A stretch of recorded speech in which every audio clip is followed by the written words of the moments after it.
Baby टीना साहू के स्वर में टीसी म्यूजिक पर सुनिए यह गीत।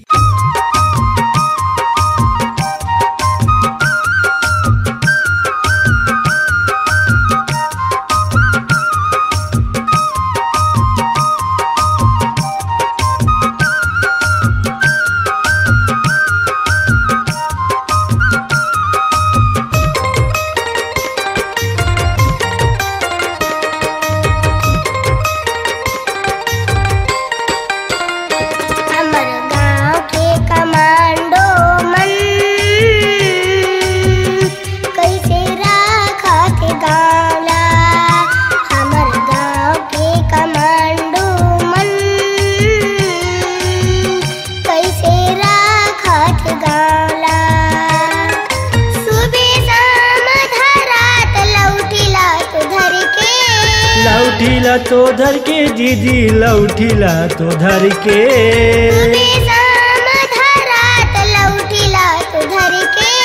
लौठीला तो धर के दीदी लौठीला तो धर के गाँव के महिला मन तू घूमत रही थे ना। हमार गाँव के महिला मन घूमत रही थे ना।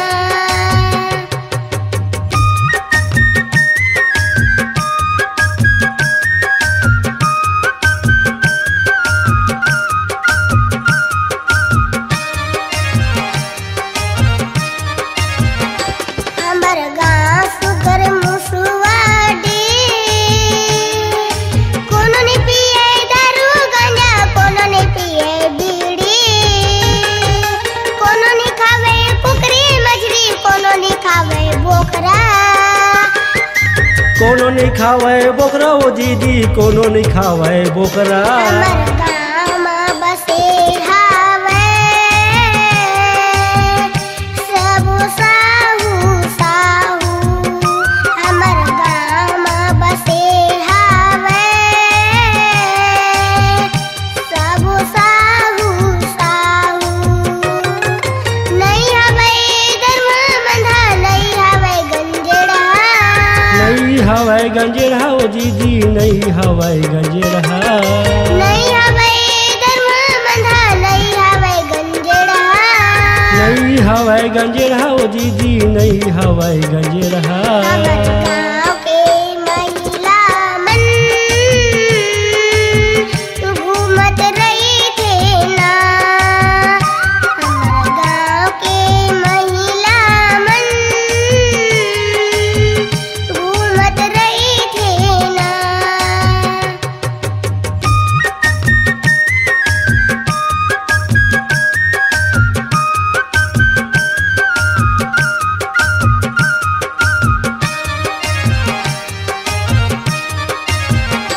हमर गाँव सुगर मुसुआडी